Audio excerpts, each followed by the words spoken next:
The presidential election debates in 2020 were considered at the time to be the worst ever. He's a very confused guy. He thinks he's running against somebody else. He's running against Joe Biden. But Joe Biden's performance on Thursday night topped even that. The president shuffled onto the stage and gave a stilted, stuttering performance in which he forgot his lines, made basic factual errors, and at one point just stopped talking altogether. Look, if we finally beat Medicare.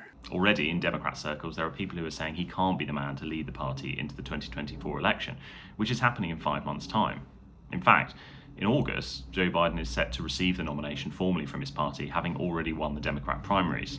That sort of chicanery behind the scenes is only happening because of a debate performance which was considered so dire it will turn swing voters away from him and towards Donald Trump. Back in 2020, the main problem with the presidential debate was that they were too combative, that we had Joe Biden and Donald Trump slinging insults at each other, Trump especially talking over Biden, and Biden in turn getting angry and saying to the moderator, "When will this man just shush?" As with the sanitation they need, you have to provide them plastic. Tell that to Nancy Pelosi. Well, he's just shush for a minute.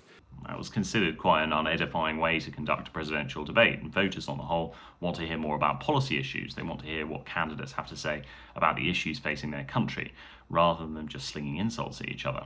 This year, it was a little bit different. It was actually Joe Biden, perhaps expecting Donald Trump to be up to his old tricks, who came into the debate accusing Donald Trump of having the morals of an alley cat. How many billions of dollars do you owe in civil penalties for molesting a woman in public, for doing a whole range of things, of having sex with a porn star on the night while your wife was pregnant? I mean, what are you talking about?